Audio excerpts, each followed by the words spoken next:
ত্রিপুরার যে জোট সরকারের অন্যতম শরিক তিপ্রামাতা দল অতি সম্প্রতি রাজ্য সরকারের একটি সিদ্ধান্তের তীব্র বিরোধিতা করে রাজনৈতিক আন্দোলনে ঝাঁপিয়ে পড়েছে। অথচ তিপ্রামাতা দল এই জোট সরকারের শরিক। তিপ্রামাতা দলের মন্ত্রীরা বিশেষত অনিমেষ দেববর্মা ক্যাবিনেট মন্ত্রী। ক্যাবিনেটের সিদ্ধান্তই হলো সরকারের সিদ্ধান্ত। অথচ তিপ্রামাতা দলের মাননীয় মন্ত্রী অনিমেষ দেববর্মার সম্মতিক্রমেই রাজ্য সরকার এই সিদ্ধান্ত গ্রহণ করেছিলেন। কিন্তু বাস্তবে ঠিক উল্টো পরিস্থিতি লক্ষ্য করা যাচ্ছে। বিজেপি পরিচালিত এই জোট সরকারের একটি সিদ্ধান্তের বিরুদ্ধে তিপ্রামাতা দল রাজনৈতিক ময়দানে ঝাঁপিয়ে পড়েছে। তিপ্রামাতা দল সরকার বিরোধী অবস্থান নিয়েছে। কেন এই সরকার বিরোধী অবস্থান? অর্থাৎ ডক্টর মানিক শাহর নেতৃত্বাধীন এই জোট সরকারের বিরুদ্ধে ব্যাপক গণ আন্দোলন গড়ে তোলার হুমকি দিচ্ছেন তিপ্রামাতা সুপ্রিমো প্রদ্যুৎ কিশোর দেববর্মন। রাজনৈতিক বিশেষজ্ঞরা বলছেন যে হঠাৎ করে প্রদ্যুৎ কিশোর দেববর্মন কেন বিজেপি পরিচালিত সরকারের বিরুদ্ধে পথে নামছেন? বিরোধিতার পেছনে কী রহস্য রয়েছে? এ নিয়ে সারা রাজ্যব্যাপী গুঞ্জন। রাজনৈতিক সমালোচকরাও এই বিষয়কে কেন্দ্র করে ব্যাপক চর্চা শুরু করেছেন। বিরোধী রাজনৈতিক দলগুলি এই বলে প্রদ্যুৎ কিশোর দেববর্মনের সমালোচনা করতে শুরু করে দিচ্ছেন যে তিনি ইতিপূর্বে বিজেপিকে ঠকাই দল বলে অভিহিত করেছিলেন।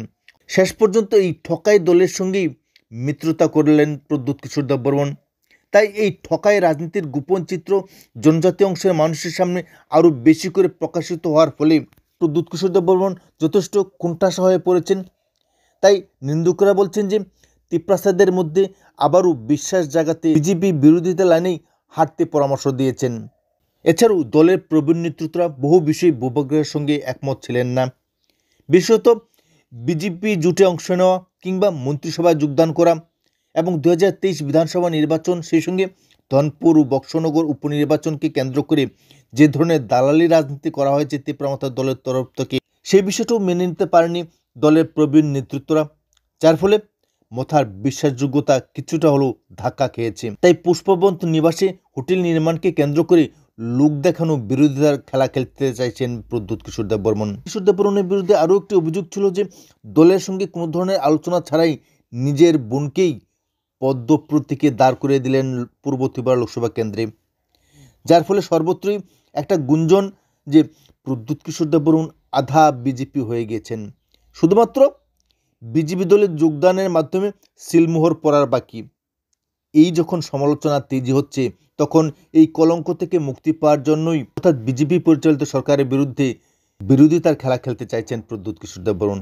একটি চমৎকার বিষয় হলো পুষ্পবন নিবাসে টাটা কোম্পানির দ্বারা হোটেল নির্মাণকে বিরোধিতা করছেন প্রদ্যুৎ কিশোর দেববর্মন, কিন্তু মালঞ্চ নিবাস নিয়ে কোনো ধরনের বিরোধিতা নেই। অর্থাৎ মালঞ্চ নিবাসে হোটেল নির্মাণ করা যাবে কিন্তু পুষ্পবন নিবাসে করা যাবে না। এক অদ্ভুত খেলা। বুদ্ধিজীবী শ্রেণীর মানুষ প্রদ্যুতের বিরুদ্ধে ব্যাপক সমালোচনা করছেন। তাই এই ভুল সিদ্ধান্তকে চাপা দেওয়ার জন্য কিছুটা হলেও মিথ্যে বিজেপি বিরোধিতার পথে হাঁটতে চলেছেন প্রদ্যুৎ কিশোর দেববর্মন। যদি সঠিকভাবে বিজেপি বিরোধিতা লাইনে প্রদ্যুৎ কিশোর দেববর্মন হাঁটার সাহস দেখান, তবে অবশ্যই মন্ত্রিসভা থেকে দুজন মন্ত্রীকে পদত্যাগ করার নির্দেশ দেওয়া উচিত। নিজের বোনকে পূর্ব ত্রিপুরা লোকসভা কেন্দ্র থেকে পদত্যাগ করার মাধ্যমে নিজের সৎ সাহস প্রমাণ করবেন প্রদ্যুৎ কিশোর দেববর্মন, নতুবা নয়। তবেই বোঝা যাবে আসলেই বিজেপি দল এবং সরকার যে সমস্ত সিদ্ধান্ত নিচ্ছেন তার বিরুদ্ধে প্রদ্যুৎ কিশোর দেববর্মন সঠিক দিশায় বিরোধিতার লাইনে হাঁটছেন, নতুবা সবই ভণ্ডামিতে পরিণত হবে।